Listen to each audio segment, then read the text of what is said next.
thank you for coming. My name is Sarah and I'm the Adult Services Librarian here in McFarland. We are very excited to have Julie Rozwadowski with us, who is a Master Gardener. This class is through the UW Extension. Highly recommend you look into it. And this is also part of the Wisconsin Science Festival. It officially kicks off on Monday the 14th, but we're actually closed that day, so we're starting early. So feel free to head to their website and find lots of different science events that are occurring across the whole state next week. But today we're going to start with gardening. So Julie, thank you. You're welcome. Hi, everybody. As Sarah said, my name is Julie. I did the Master Gardener program in 2020, which was, the COVID year. So we had a couple classes in person, and then we went to virtual. So we're the first virtual class. But and Sarah and I were talking about it before. There's a lot of hands-on stuff that we didn't get to do because we weren't at the extension garden. We were all at our houses, looking at this on Zoom. So, but I would highly. Are any of you Master Gardeners? No, I would highly recommend the program. I mean, it's a lot of fun, and you meet a lot of really cool people, and you get to practice really cool things. Anyway, if you go to the UW Extension website, there is a Master Gardener portion, and it can tell you how to sign up and everything like that for it if you're interested in doing that. All right, so I was kind of curious as to what different things people are interested in getting their yards ready for winter. Does anybody have anything in particular looking for? Yards or lawns or particular kind of plants or anything in particular? Nettie? Probably like perennials overall, and then a vegetable garden. Okay. All right, that's good. Anybody else? No? Just money. Vegetables. Vegetables, okay. We don't have a whole lot to say about that. And strawberries. I'm sorry? Strawberries. Yeah, I have perennials too. Yeah. Just looking for any information. All right, well, let's get started. Anyway, so there's these areas that we're going to talk about today. The lawns, trees and shrubs, perennials and annuals, vegetable garden and trees and shrubs, house plants and tender bulbs, tool care, and rainbows, garden ornaments and pots. First one we're going to talk about is the lawn. Does anybody pride themselves on their lawn? No? Okay, well, that's good, because I don't either. I'm trying to get rid of my lawn and growing perennials every place. But basically what it is that if you have a lot of weeds, no matter what kind of weeds, the best way to do it is to overseed the lawn in, these say October or August to September, but we haven't really had a hard freeze yet, so you can still do some of this stuff now if that's a concern you're having. Let's see. They say avoid seed with a lot of rye because that is hard to get up. So they have different things that they recommend at the Learning Store at UW Extension. And it's also important to choose your seeds, your lawn seeds, depending on how much sun you have. So if you have a really shady area and you're trying to get grass to grow there, I'm sure there is something for you at the Learning Store. You can kind of go in through there and see what kind of light levels you have, and it's the best grass for that. And then also, if your lawn is compacted, you might want to aerate it before planting the seed. Okay, so let's see. Okay, so winterizing the lawn and fertilization. So we go. The extension recommends fertilizing by the holiday schedule. So first of all, it's Memorial Day, 4th of July, if it's not too hot and droughty, Labor Day and Halloween. And it says don't use more than 4 pounds of nitrogen a year per 1,000 square feet. does anybody know how much that is? Because I'm not very good at looking at that, but anyway. So in Wisconsin, commercial fertilizers are not, for lawns, are not allowed to have phosphorus in them because we have a lot of phosphorus and it just kind of, goes out with the rain and doesn't really do anything, but it kind of creates a runoff in the rain. So that's what's going on. Unless you have, has anybody ever had their soil tested at the UW Extension? And did you find out like if you needed more nitrogen or phosphorus or? Right, yeah, potassium, I think it had said Yeah. I needed more of. Yeah. And I think that's a really great thing to do. You can get these little bags that, close and you just scoop up some soil. There's directions on it, but anyway, you can send it to UW Extension and they'll look at it and tell you what your levels are and, make recommendations for things that you should include in fertilizer. Organic lawn fertilizers like Milorganite, it may have phosphorus in them, but it's not enough to really affect the runoff. So, and they're allowed to do that because it's all organic and good for your garden. And also a benefit to organic products is that after 10 to 20 years, it just accumulates in the soil, so the grass needs less fertilization. Also, I don't know if any of you, my husband loves to do this, but mow the lawn and then just leave the clippings on there because there's a lot of nitrogen in that, and it just filters into the lawn once the rain comes and stuff. So that's it's a good way to reuse things that you have. All right. Any questions? And I also wanted to say, please answer or ask questions like during the presentation because, I might forget or something. So just, feel free to shout out if you have a question. Okay. So has anybody ever aerated their lawn? Do you know what that is? It's like you have this roller thing that has holes in it. You go around your lawn. Only needs to be done like once every 5 years, unless you've got a particularly big mat in your lawn. I mean, if it's really, really matted, well, I think, yeah, that's the picture right there about how matted that grass is. And you can see, like right here, that's really packed in there. There's probably a lot, for the seed and the water and the fertilizer to get through. So, breaking that up to let things go down into that big mat is really good for your lawn. And you'll probably, if you do it this fall, if you have a lawn like that, you will definitely see some improvement next year.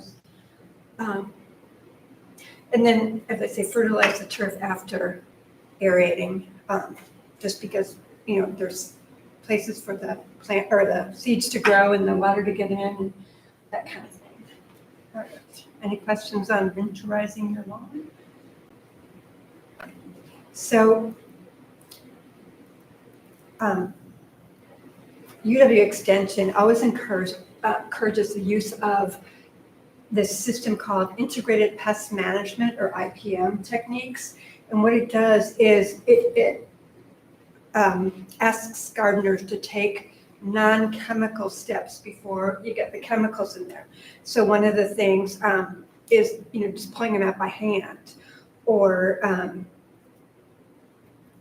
over seeding lawns or something like that. Or let's see, shading out weeds too is another way to work at it. But and we haven't had a hard frost yet, so so all this can still be in play. It doesn't have to. Herbicides are best absorbed and pulled down to the root system at this time. So now, if you wanted to treat anything, and then again, there's the resources there. Creeping Charlie, one.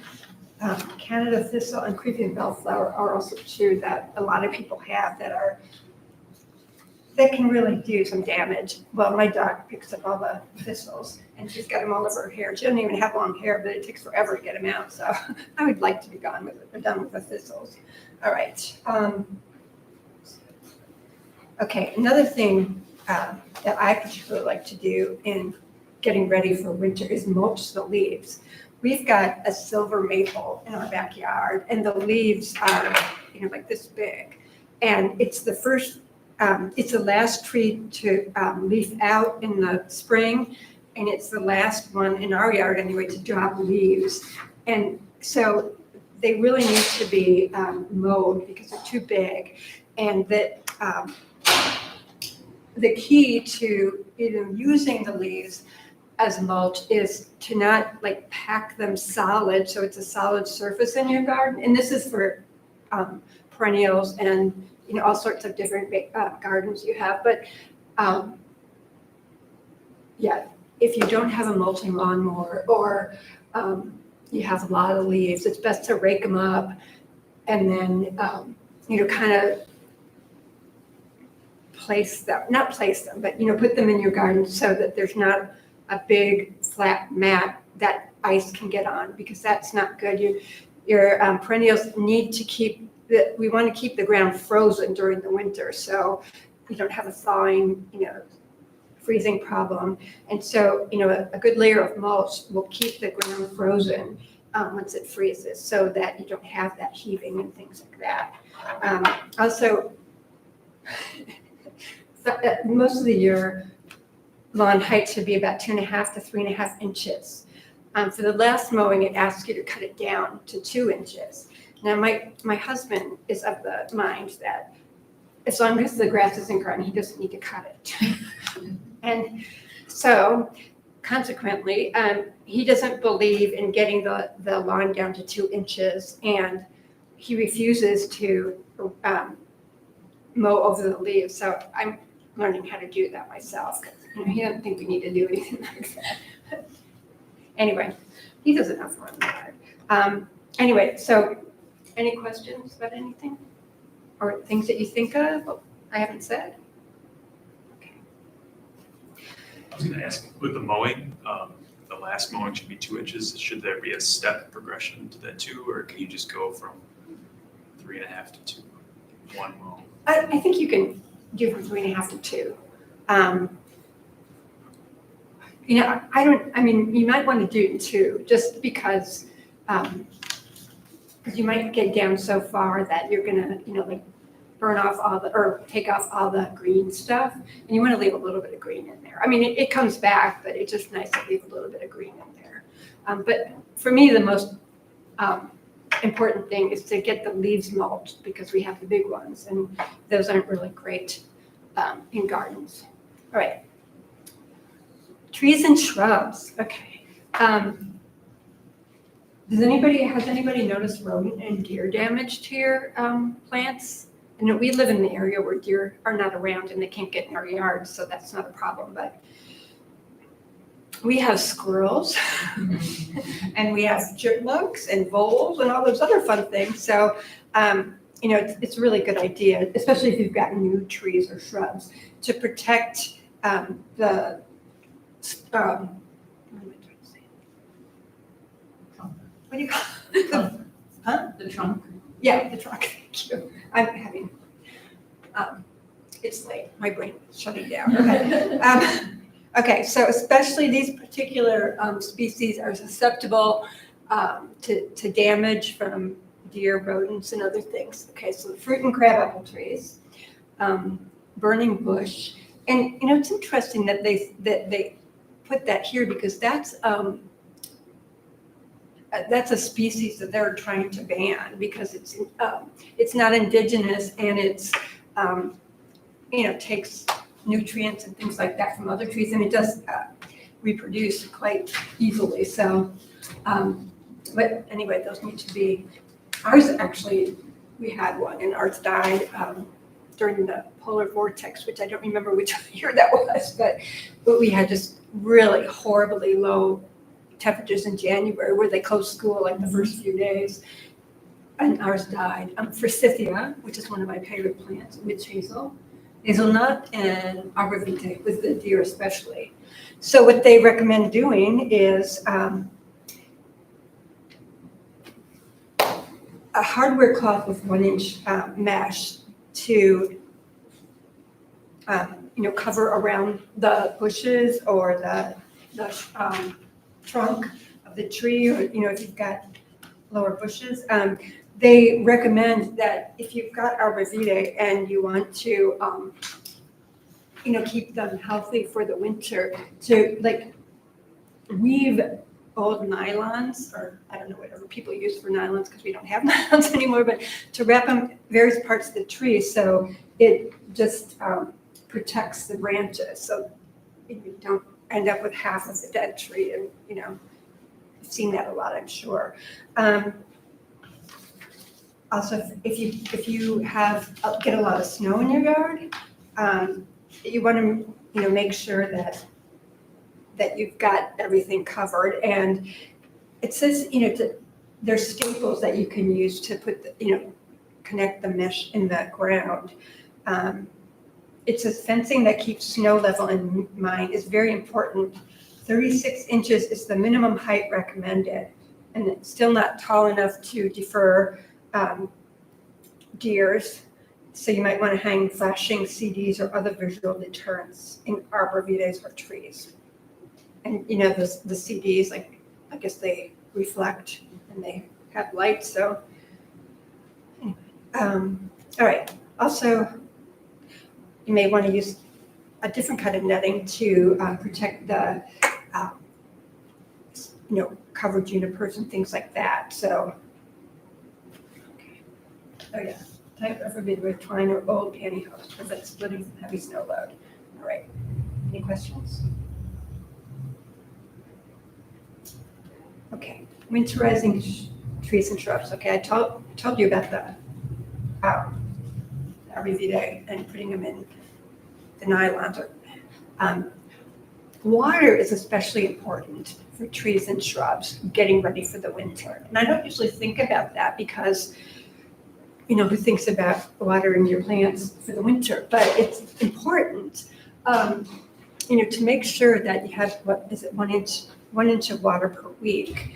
And we've had a nice drought going on for a while, so I would definitely recommend, giving your plants and shrubs some water, or trees and shrubs some water. And also, okay, evergreens that grow on the south and west side, they get warm in there, and so then there's a tendency to have the ground around them thaw. So especially if you put them on like the south or west side of a house and it's close against the house, and especially if you have a house that's light and reflects a lot of heat, that's a problem for those trees. So, you might want to make sure that, they're not in those places if you have any, or if you're going to plant any. And then tenting with burlap is interesting. I've not tried this, but I do have, oh shoot, what was it? I can't remember what I have testing. Anyway, it's just especially important to give everything water before everything freezes. Okay.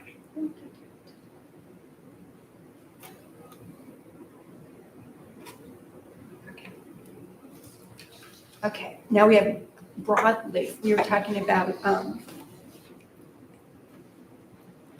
trees and shrubs, and now these like the broadleaf shrubs, like they say. All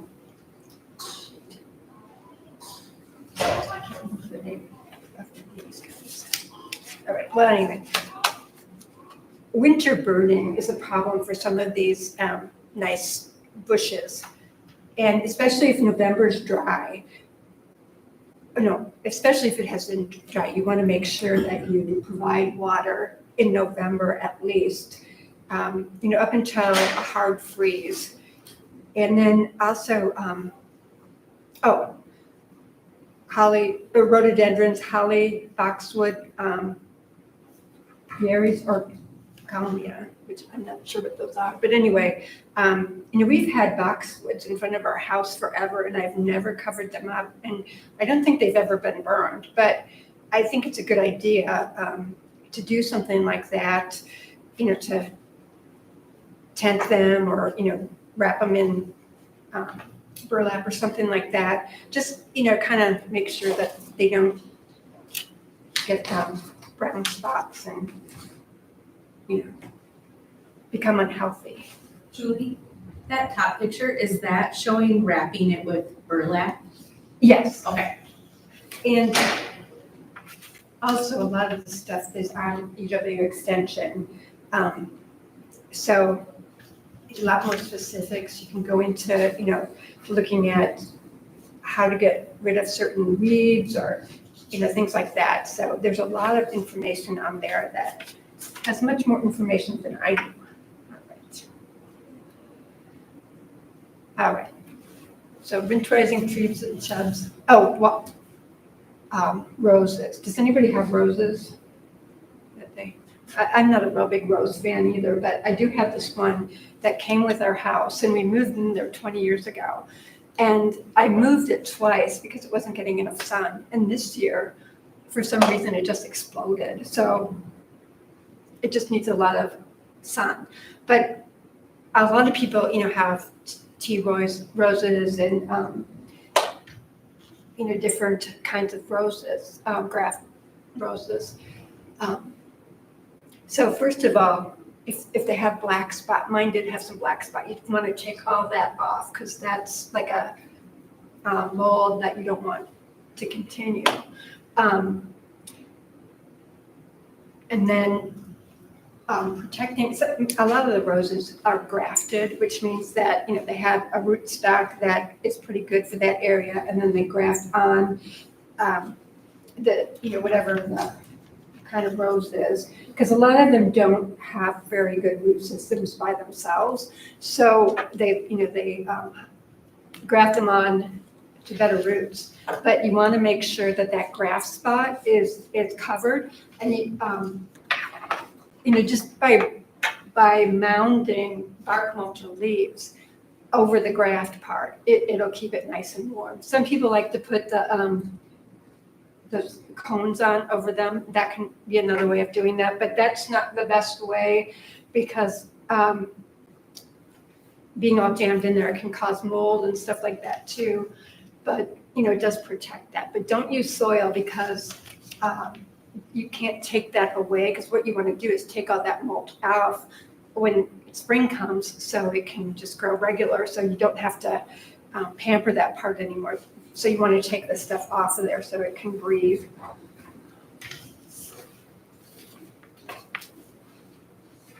Okay, and then you want to cut them back to fit under the cones, but you don't want to do too much pruning in the winter because that will impede blossoms in the spring. So you wait until after after the spring when they've sent out their leaves, and then you can prune them. Okay. Oh, okay. So that shows you a picture of how that rose thing, because they ask you to turn them upside down if they don't have tops. So the bottom part is where the stuff gets out, and then the top part covers the rose. So that's a good picture of how you want that to look and how you can best protect your roses. All right. Winterizing flower beds. Okay, so we talked a little bit, people are interested in perennials.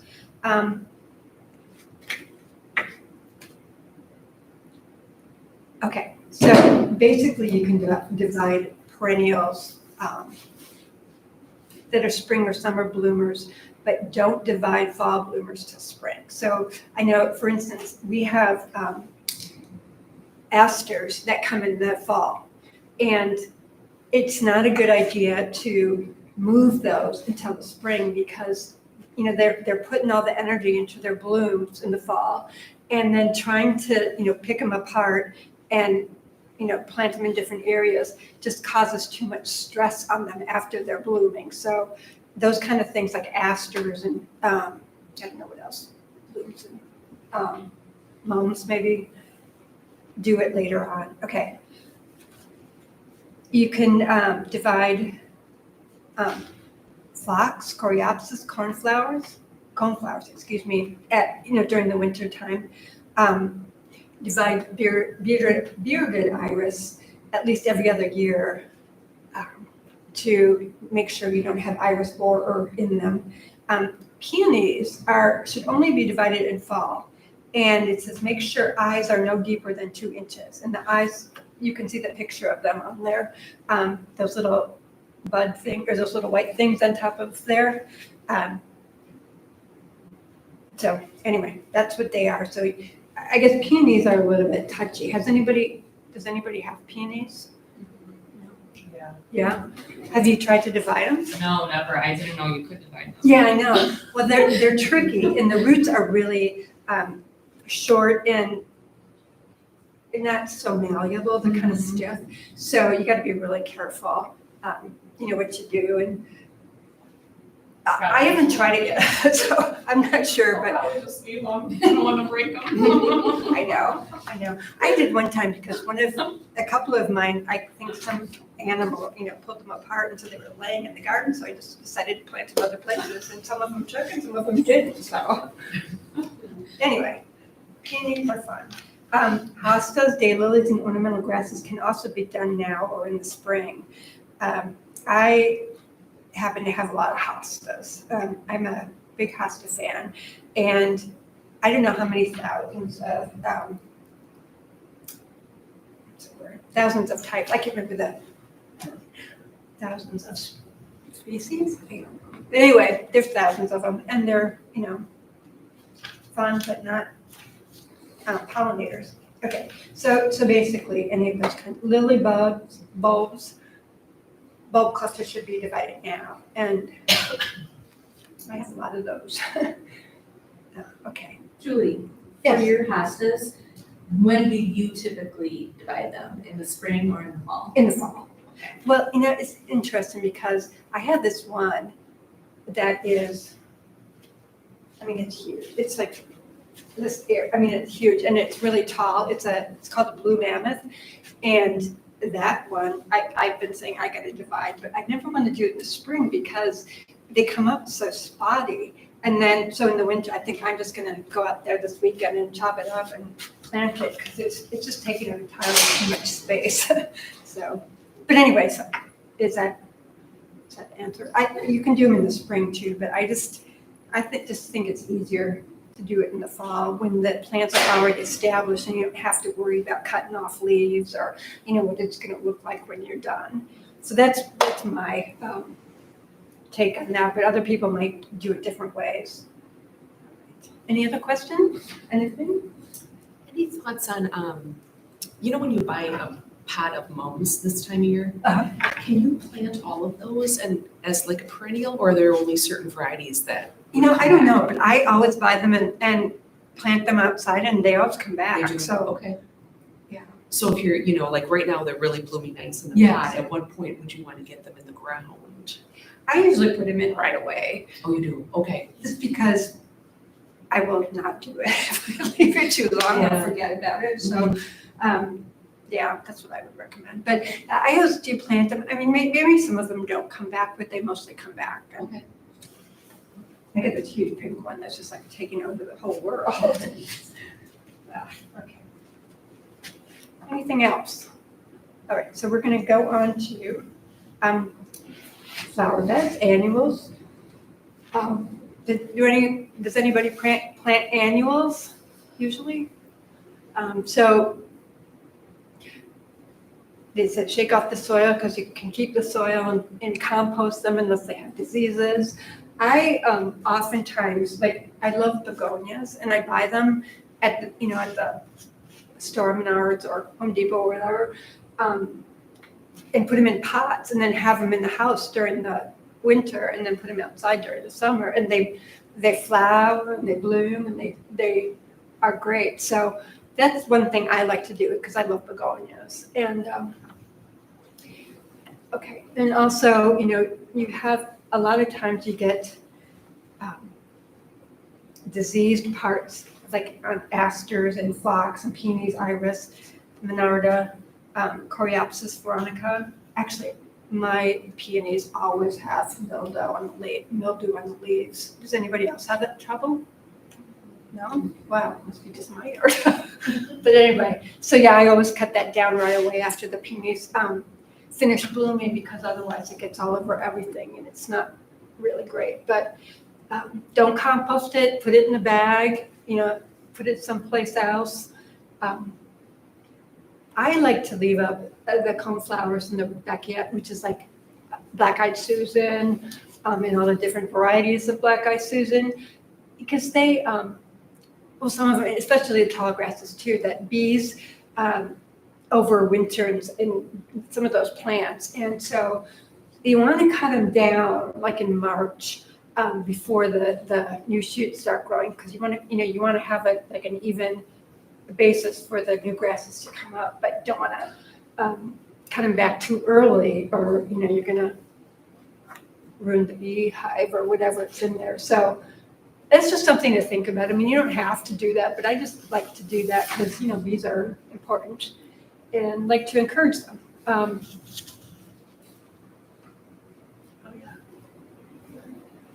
I have lots of ornamental grasses in my yard, and I generally do leave them up. But you can cut them down, and they'll come back in the spring. So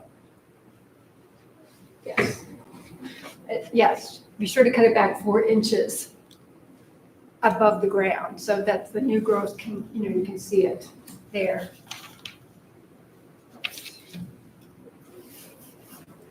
Okay. Winter mulch versus summer mulch. Okay, so in winter you want to apply it after the freeze, and it protects the new plants from heaving. Upside down pots over semi-evergreen plants and marginally hardy plants or new plants is also a good idea. Again, with the leaves, leaves do mat down, especially maples. Oaks are better. You got what you got. So unless you want to go take somebody else's leaves, but also, I don't know, have any of you heard of jumping worms? Yeah? Okay. Well, I have not seen one. I know that was a real concern, like at the UW Extension, like there's a hardy plant society, and they always exchange plants and stuff like that. That's how they, did a good job getting all those plants out there. Well, they don't do that anymore because of the jumping worms. And the jumping worms, you need to get rid of. You don't need to, but it's good to report them to the invasive species, because people are really trying to get them, because they really they take all the nutrients from the soil, so they don't leave anything for the flowers or the plants.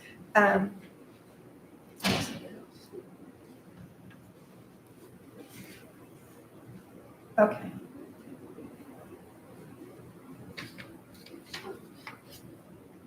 All right. Does anybody have any questions about jumping worms? Okay, here's a vegetable garden.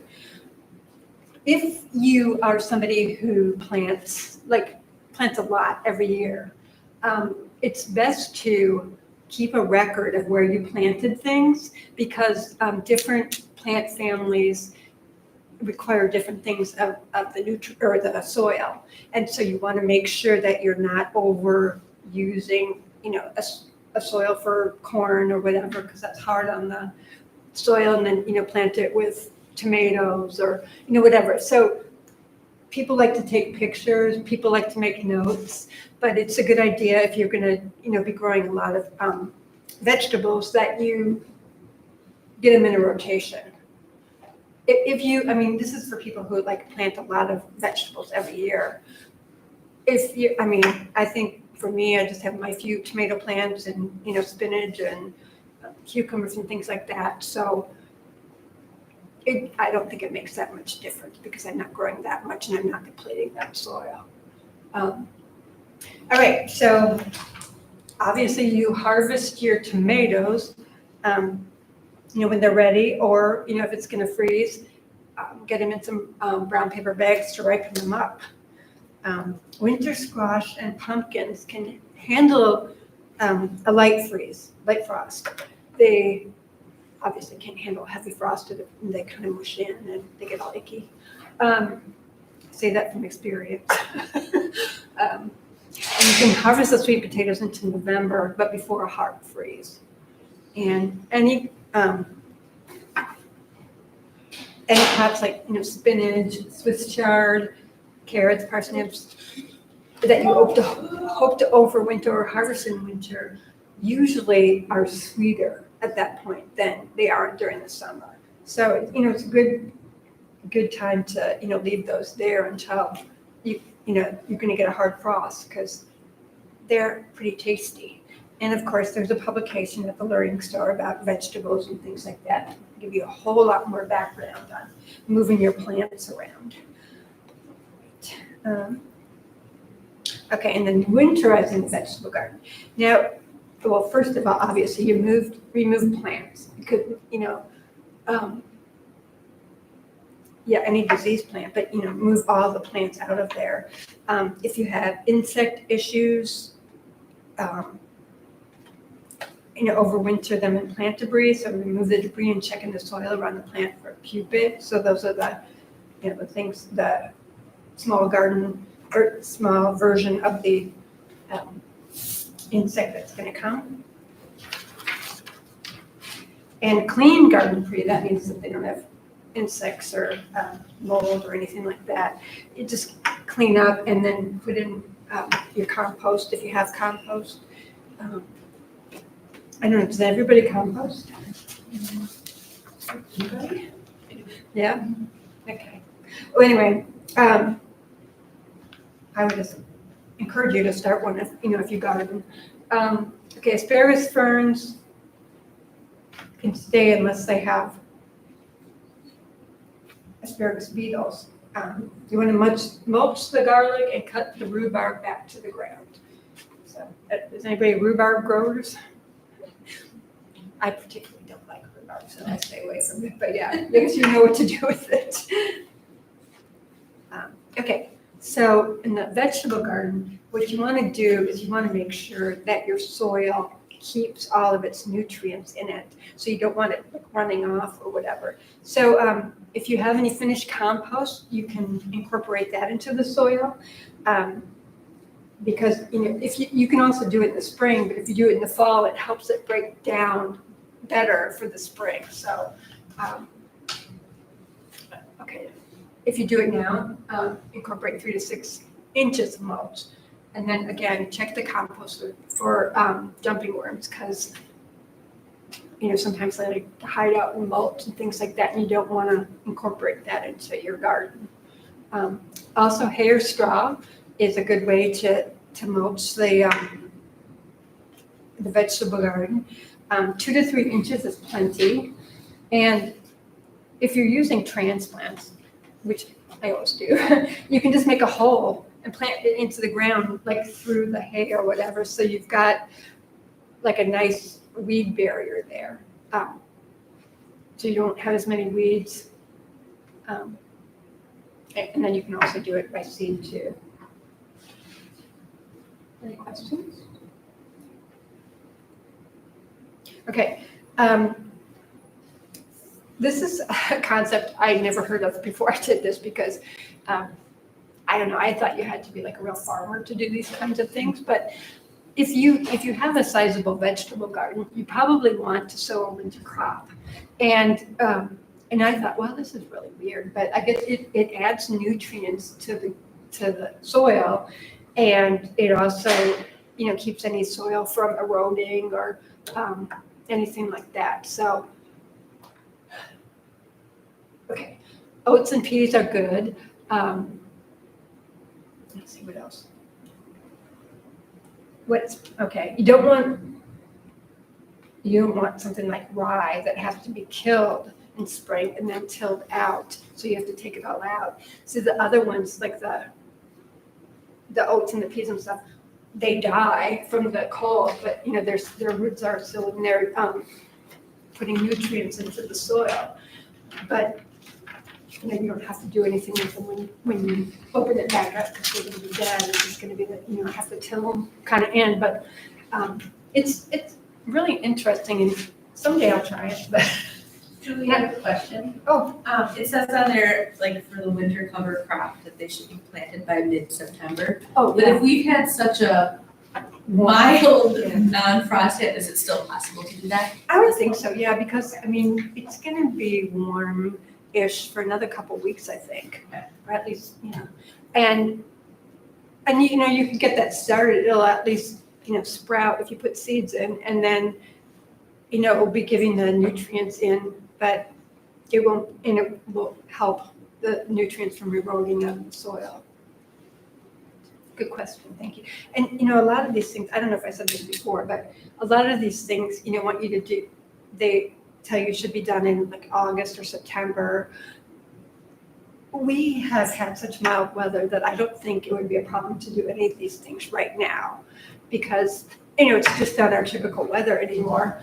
And all of these things, these formula were made when we really had our zone 4, and now we're up to like a zone 4B, which is warmer. So all this stuff was for our old designation. Now it's kind of anybody's guess really what's going to happen. But yeah, so a lot of the stuff you can still do now, even though it says you should do it in August or September. As far as like winterize or fertilizing or watering and that kind of stuff. Okay, so ferns, begonias, and hibiscus should come in if temperatures are going to be below 45 degrees. And I love ferns and begonias both, and I put them all out in the summer. In the, usually in more shade, but yeah, they all came in because it's getting lower. Also tender bulbs, basically tuberous begonias, cannas, dahlias, gladiolas, those are all kinds of things that you take the bulbs out during the winter, and there's different ways of keeping different bulbs, higher humidity, whatever. But yeah, so and it also tells you in the UW extension, but the thing is just get the bulbs out of the ground, let them dry off, they develop calluses, and then you can store them however they say to, and then in the summertime or in the spring, you can just plant them in the ground, and they'll bloom in the spring. So for dahlias, when you get them out of the ground just before the ground freezes, Yeah. for example, okay. Or if they stop If producing. there's Yeah. okay. Yeah, usually if they stop making flowers, that's a good time to take them out. All right. Tool maintenance, gotta say, I'm not a very good I don't take care of my tools very well, but I think it's a good time, to start. You wanna make sure your edges are sharpened. I think there's a place that you can take the tools to get sharpened, and I can't remember where it is right now, but it's probably in the extension information. Basically, clean off all the dirt with stainless steel or whatever. What it also says to wipe them off with WD-40, just to rust inhibitor, lubricant, that kind of thing. Also, it's suggested by master gardeners that you wash your tools off between using them, even at the same time using them in a different place in your garden, and using like a 10% alcohol solution on them, so it kills all the germs and things like that. So that's a good thing to do. You don't necessarily need to do it to get them ready for the winter, but it's a good idea to keep that in mind if you're using tools and different parts of your garden, and you just want to spray them off just in case there's any germs in there that might, pollute other plants. Okay, rain barrels, dump out the water, tip them over if they don't have a top, or put the top on. Drain hoses and brought in, only the expandable ones, okay. Drain and store, okay. In pots, clean ceramic pot should be brought in before freeze to avoid cracking, and I can tell you from experience, I've done this a lot. Get those inside. All right, that's pretty much it. Does anybody have any questions? For hydrangeas, do you recommend cutting these back in the fall I'm versus sorry? spring? Cutting back hydrangeas, do you recommend fall versus spring for that? I do mine in the fall. Okay. I think generally they tell you to do in the fall.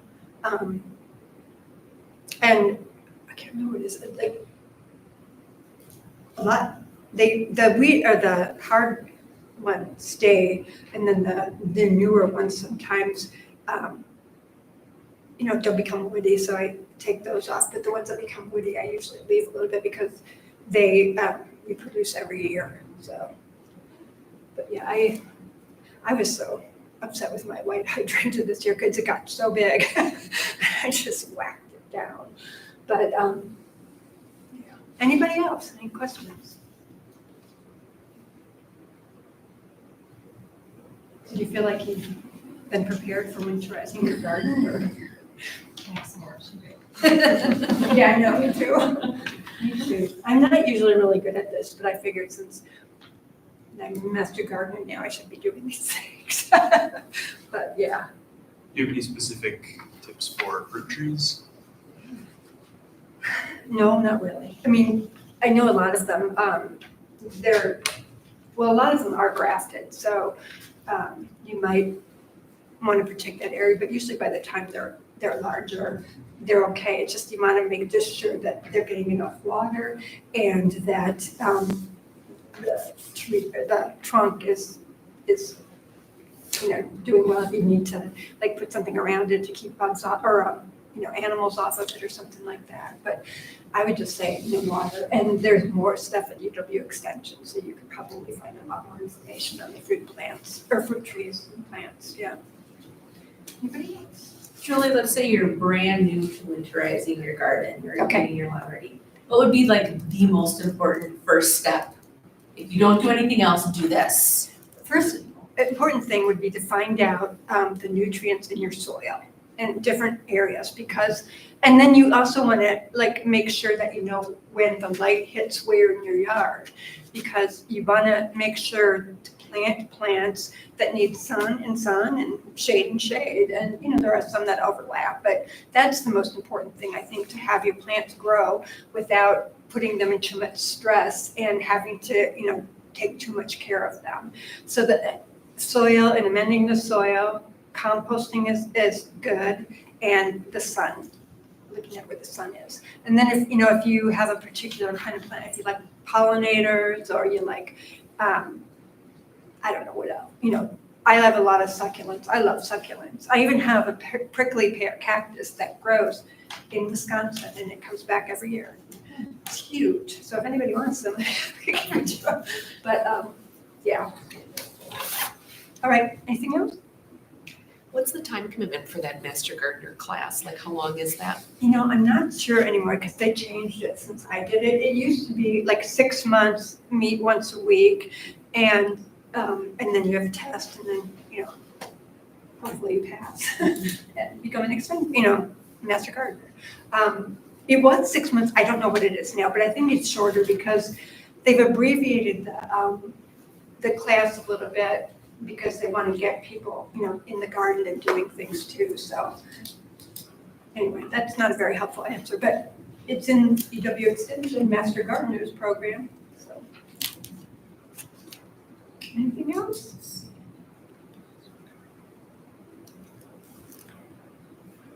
Well, I hope it wasn't too boring.